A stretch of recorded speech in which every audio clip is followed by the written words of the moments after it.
Assalomu alaykum hammaga. Demak, sizlar bilan bugun va'da qilganimdek yangi paragraflar modulidagi darsni bitta qismini ko'rib chiqamiz.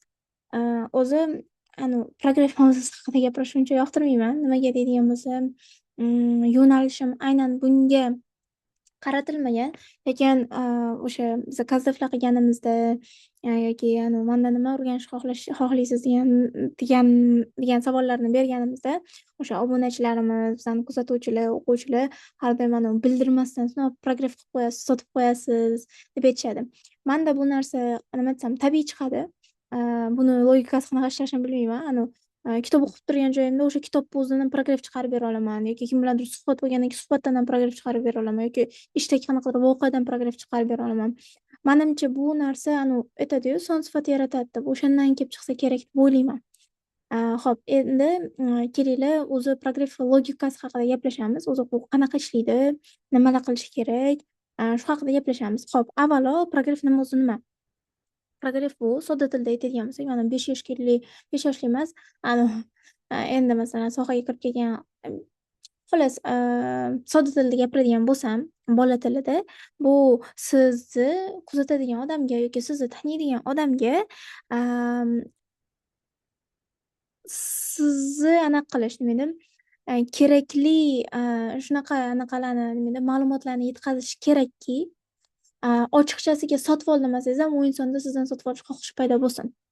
Ya'ni bu doimiy sizni maqsadingizga olib boruvchi am, harakatlar ketma-ketligi, u faqatgina storiesda yoki webinar kanalida bo'lishi shart emas.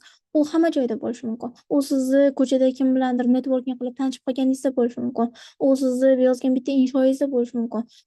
Vaholanki masalan mana bu darsni o'zi ham mani o'zi asosiy katta kursimga paragraf bo'lishi mumkin. Ya'ni paragraf bu sizni aniq maqsadingizga olib boruvchi qadamlar desak ham bo'ladi. Ya'ni odamga sotib ol demasangiz ham, u inson o'zi sotib olgisi kelib qolishi kerak.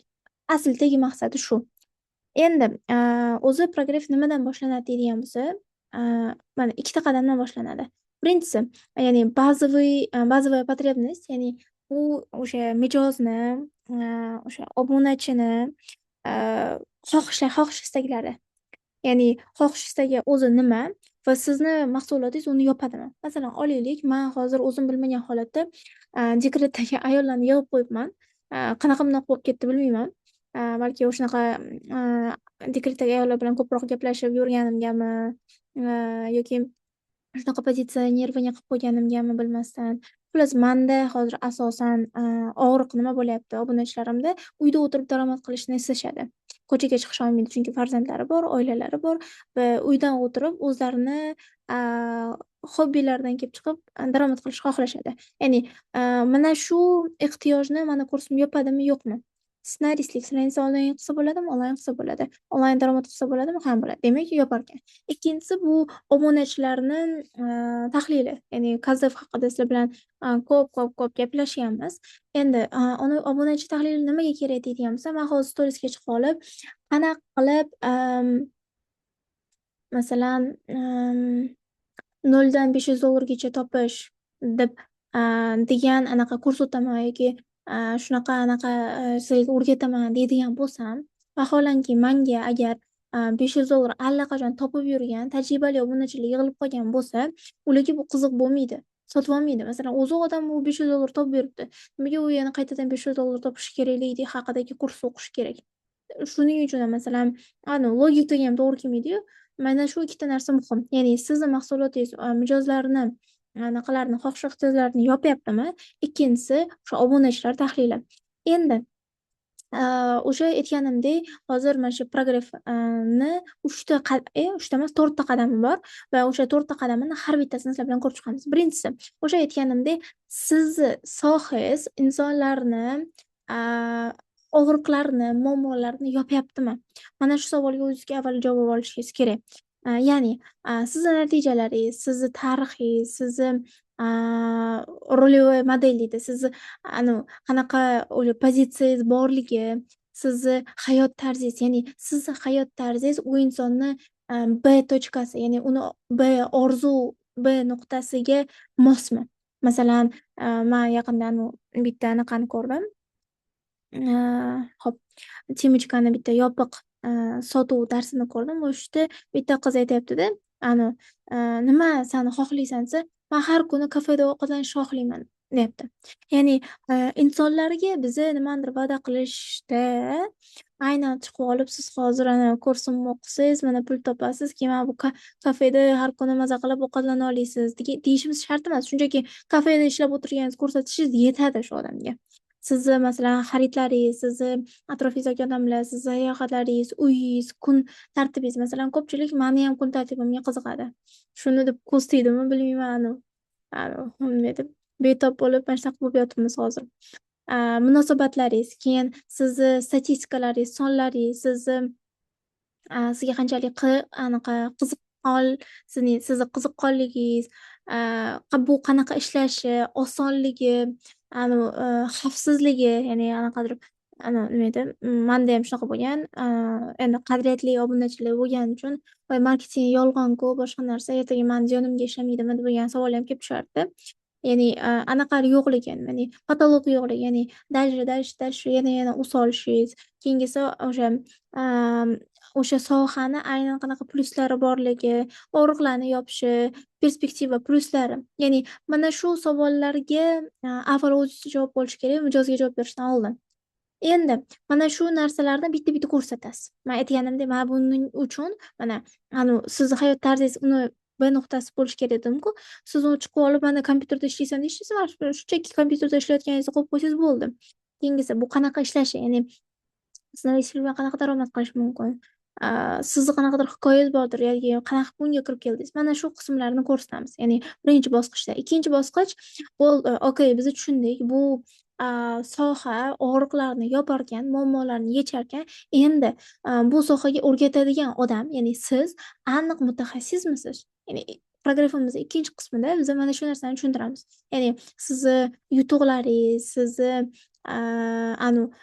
real loyihalaringiz, sizni o'quvchilaringiz, sizga mutaxassis o'laroq sizga ehtiyoj borligi. Masalan, men orada qanaqa qilib boshqalarning kanalida dars o'tib berganim, ulardan kelgan izohlar, mana shunaqa narsalarni ko'rsatib turaman. O'quvchilarimni ko'rsataman. Yutuqlarimizni, mana Rahim School'da qiladigan yutuqlarimizni ko'rsataman. Sizni avtoritetligingiz, ya'ni siz odamlarni siz haqingizagi fikri, ya'ni ekspertning kontentlar, ya'ni nimadir odamlarga o'rgatishingiz. Bitta narsani o'rgatayotganingiz, siz o'sha sohada nimadir bilasiz degani. Ya'ni masalan, men hozirlik dars o'tyapman, o'sha narsani biladi degan narsani insonlarda paydo qiladi. Sizni anaqalaringiz, konkurentlaringiz, ya'ni sizni raqobatchilaringizdan nima bilan ajralib turishingiz. Bu degani raqobatchidan chiqib olib bittadan men yomonlash kerak demayapman. Ajralib turadigan tomonlaringizni ko'rsatishingiz mumkin. Xatolaringiz, tajribalaringiz bo'lgan bo'lsangiz, yana ham auditoriya bilan sizni yaqinlashtiradi. Demak, uchinchisi bo'ldi, okay, odam tushundi. Mana tasavvur qilinglar, bitta lead tushdi, bitta odam tushdi, tushundi. Mana bu soha uni og'riqlarini yoparkan, hamma narsanga uni ishontirdingiz. Keyingisi aynan siz unga yordam bera olishingizni ham tushundingiz. Lekin baribir sotib olmayapti. Nimaga sotib olmayapti desa, mayli, umidida o'xshadi, zo'r ssenarist bo'lib ketibdi. Manda o'xshamasa-chi, manda unaqa talant yo'q-ku degan narsa odamlarda paydo bo'ladi. O'sha paytda biza o'sha odamlarni qo'rquvlari bilan ishlash uchun, ya'ni o'sha qo'rquvlarini fakt va misollar bilan ochib beramiz. Ya'ni aniq bitta case aytib beramiz o'zimizni hayotimizdan yoki o'quvchilarimizni hayotidan. Mana shu og'riqni yopamiz. Va to'rtinchi qadam, nimaga aynan sizni kursingizni o'qish kerak? Mana qaranglar, yana boshdan kelamiz. Demak, bu soha og'riqlarni yoparkan, zo'r soha ekan, isbotladik buni. Keyingisi, shu sohani aynan sizdan nimaga o'rganish kerakligini isbotladik. Endi unda o'xshamasa-chi degan og'riqni yopdik. Ya'ni u o'ziga ishonyapti endi. Ha, meni qo'limdan keladi, zo'r deb turibdi. Endi nimaga aynan sizni kursingizda o'qish kerak? Ya'ni nimaga bu kurs? Keyingisi o'sha anaqani kursni har xil formati, uni qanaqa bonuslar qo'shganingiz, sizni komandangiz qanaqa. Masalan, men kuratorlarni rosa maqtashadi. Keyin sizni qanaqadir fishkalaringiz bo'lishi mumkin. Sizni kursingizni tezligi, osonligi, community'siz borligi, u kursda maza qilishi, intrigalar qilasiz. U kursni masalan zapusklarda qilishadi-yu, namuncha joy bor edi, lekin man o'zi 50 ta joy olardim, lekin pritsapisni o'zida 700 ta odam masalan anaqa qildi. Bunaqa paytda yolg'on gapirmaymiz, lekin mana shunaqa kamyoblik effektini baribir paydo qilish kerak odamlarda sotib olishga istak paydo bo'lishi uchun. Demak, progressni qadamlarini sizlar bilan mana ko'rib chiqdik. Yana qaytaraman. Birinchisi, u odam mana sovuqlik sizga juda tushib qoldi. Bu odam sohani nimaga o'rganishi kerak o'zi? Bu qanaqa og'riqlarni yopadi degan savolga javob berib olamiz. Keyingisi, nimaga aynan siz ya'ni bu siz sohani o'zi gapirib o'tiribsiz, mutaxassismisiz? Ya'ni ana mm, mana endi diploming bormi deydi-yu, xuddi shunaqa siz mutaxassismisiz, shu narsani ochib berasiz. Keyingisi, unda o'xshamasa-chi degan qo'rquvni yopasiz va keyingisi, nimaga sizni kursingizda o'qish kerak? Mana Madinaxonni kursida borib o'qimaslik kerak, misol uchun. Oranglarda Madina bo'lsa xafa bo'lmanglar, shunchaki misol uchun gapiryapman.